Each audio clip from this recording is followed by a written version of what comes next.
Alright guys, we're back at it again today, and it's going to be a good day. Got a new pressure washer, got the bike rolled out.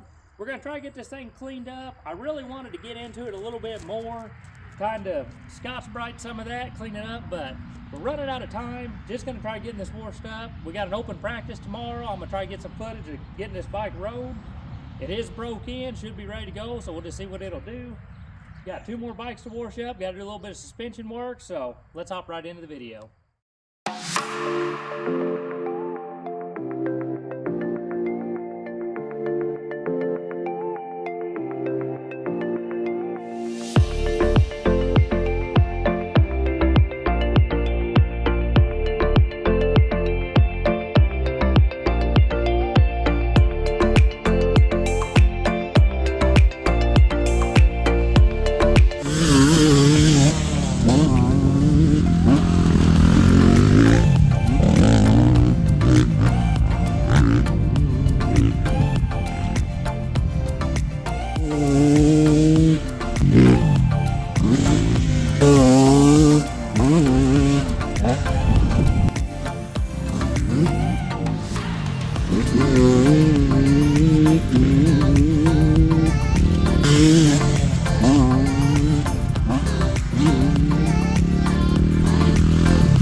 You cannot beat this bike. For 23 years old, I think it performs pretty good.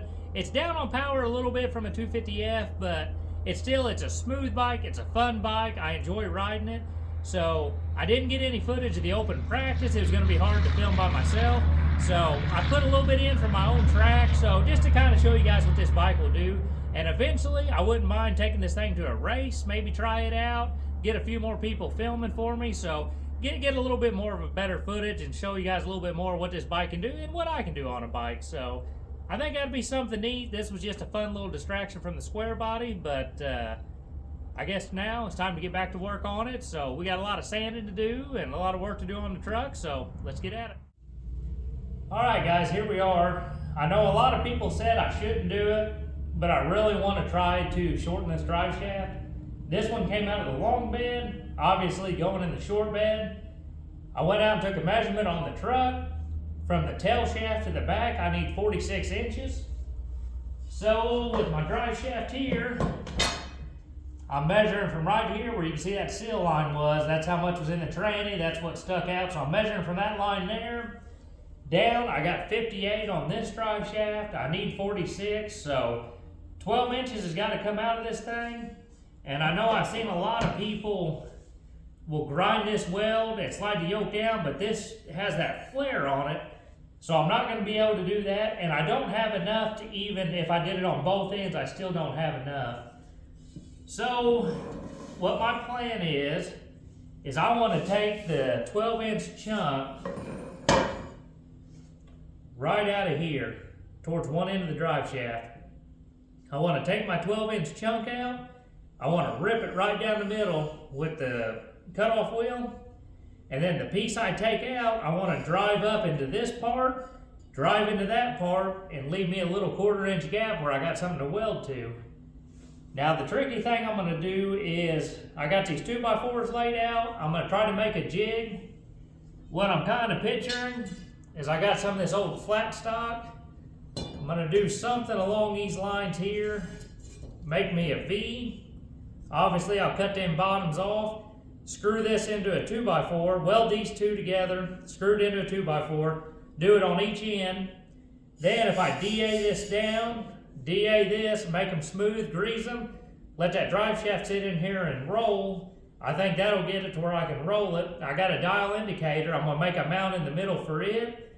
And just for poops and giggles, I wanna get this thing all lined up in the jig. I wanna get the dial indicator put on it. I wanna roll it and just see if this drive shaft is off at all from factory, or see if maybe my jig's moving a little bit. I kinda wanna do a little bit of testing before I just start cutting on this thing. But that's the plan. I don't think it'll be too bad, but time's gonna tell. One other thing I wanna do is I wanna run a string line from this yoke down to that yoke, straight down. I'll take my die grinder and make a little mark on each side of it. That way whenever I cut it, I can make sure them U-joints are phased, not out of whack one way or the other. And that's about all I can really think of to do. I think that's a pretty good starting point, because I've let my primer on my bed dry up, so I can't start block sanding it. I got sanding to do on other things, but to be honest, I'm burned out on sanding, so this will be a good little project to start on. So I'm kind of rambling because I'm kind of scared to do this, but let's just hop on into it.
Alrighty, I think I got this jig just about finished up. I went ahead and down on these V's, I DA'd that all the way down to bare metal on both sides, put a little grease on it so I didn't have no resistance, I guess. I made me a little mount there, got the dial indicator on it. Same thing with it, DA'd it down, got a little grease on it. The crazy thing is from factory, if you watch as I rotate this drive shaft ain't perfectly true. I mean, it's not off by much at all. That dial indicator is very, very touchy. But as long as I can get it within them standards, I think I'll be just fine. So the next step will be making my cut on this. And I've been thinking about it, and I think my best bet is to come down here, and I want to cut it close, probably right in about where that grease is at, because I want it far enough away from here where it bevels in that I can put my sleeve in, drive it in.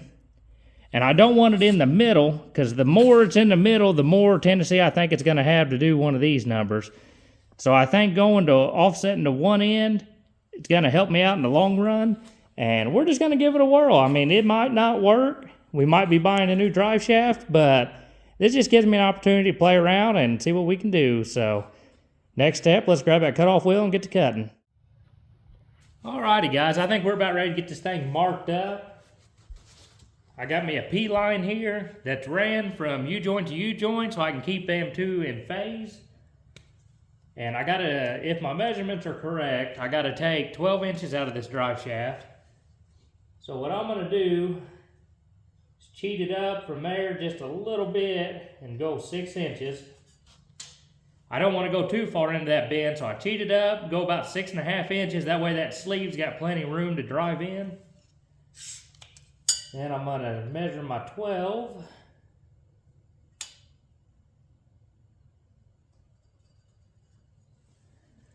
So that should be the section. I'm gonna get a piece of paper and wrap around that, get that straight so I can get a nice straight line around there. I'm gonna go ahead and take my cutoff wheel. I'm gonna make 2 lines here. That way they don't get wiped off, and that'll keep my phasing together when they go together. So let me throw you guys back in time lapse and see if we can keep going with this.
Well, there is no going back now. This thing is cut. Got the sleeve cut there. It amazes me, these drive shafts are not very thick walled. I figured they'd be a little bit thicker than that, but that is not too much. So now I'm gonna mark center on my sleeve there at 6 inches. Try to get it drove in one end, then try to get the other one on it, and then we'll see if we can't start getting this thing trued up. So hopefully that goes in easy. If not, maybe we'll trim a little bit more off. We'll just see how it goes.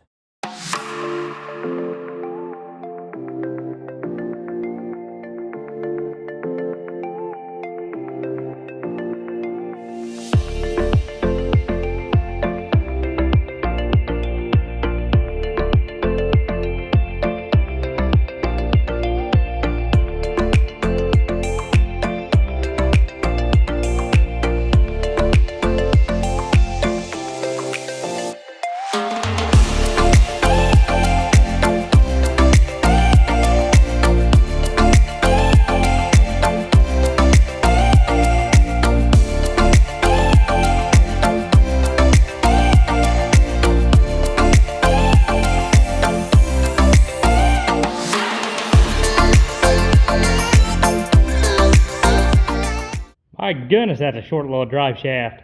You forget how stubby these trucks are, but I think everything went pretty good.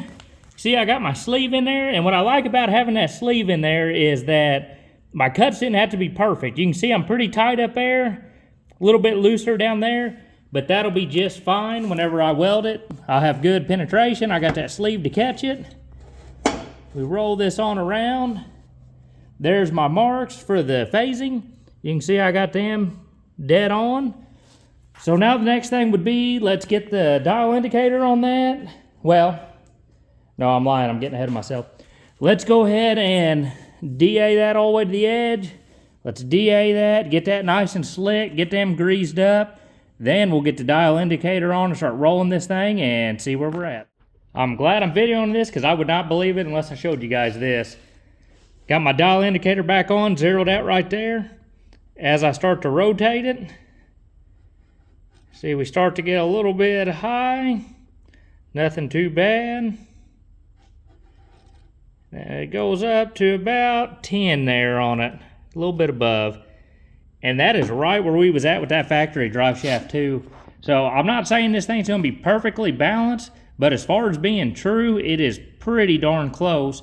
So what I'm planning on doing is I'm gonna roll that around to the high side, put me a little mark, roll it around. I'll put a tack on that because as you tack, it should draw that in. So any high side you should tack, it should bring that down.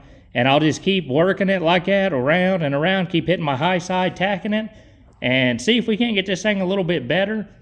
But I was thinking about it last night, and the high spot I had around this, I wonder if it wasn't the seam that runs through here on this pipe, because, you know, they don't just poop out a perfectly round pipe. They got to have some kind of a seam.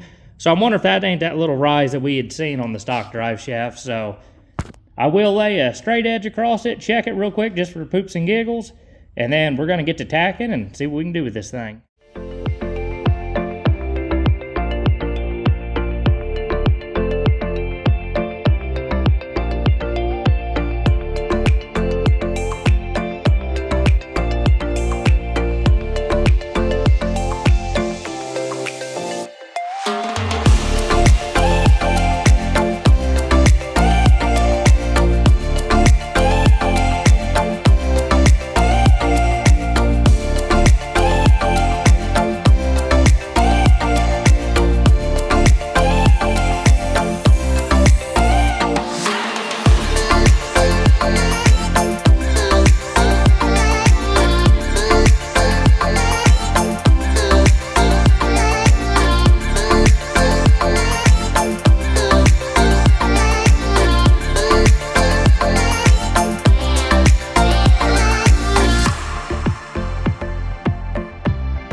Alrighty guys, I have enough confidence in that drive shaft. I went ahead and put new U-joints in it, both sides, because I believe it's going to work.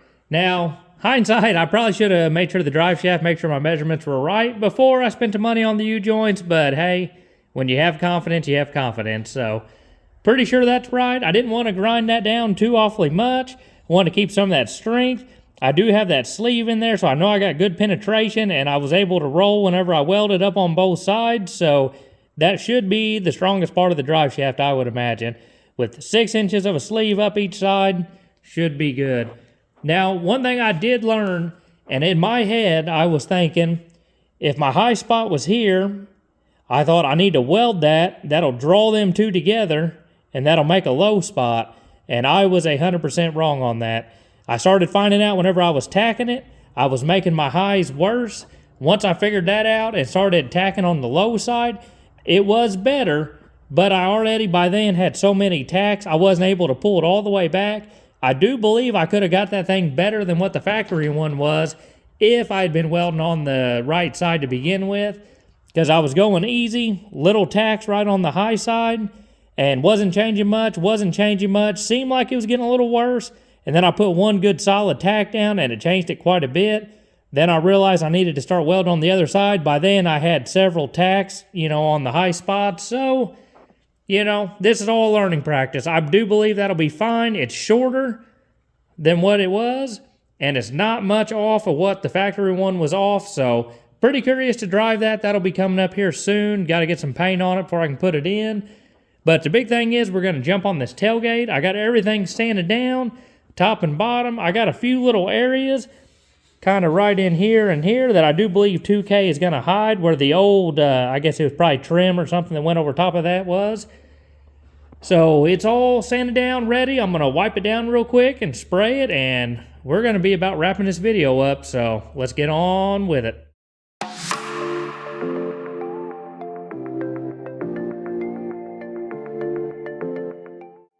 With this 2K primer, it does amaze me how gnarly it is. It is so darn chunky and stuff when you get it, but I tell you what, this stuff is 10 times better than that other stuff I tried to use. So, a little bit of mixing, no big deal. Got my paint cup there with my 2 lines on it, so I mean, what more do you need? Let's get down to priming.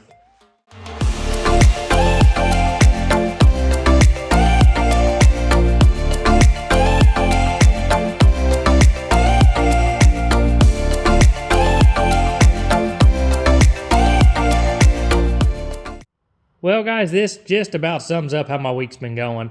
Super excited to get this thing primed. I thought everything was looking pretty good. Was excited to get it block sanded. My plan was to put 2 heavy coats of 2K on this and then start blocking it. But whenever I was mixing it up, you guys might have even caught it. Here's my activator, and would have been super sweet if I would have used it, but I accidentally used my tractor paint hardener. So I don't know exactly what's going to happen with enamel hardener and 2K primer. So instead of putting a second coat on, because I'm probably going to have to sand it back off anyway. Yeah, I'm just going to have to sand it back off anyway, because even if it hardens, there's no telling what that's going to do whenever I put paint over top of it. So every bit of that's got to come back off, which is quite the bummer. So yeah, we'll probably just end this video here. Yeah, see you guys next time.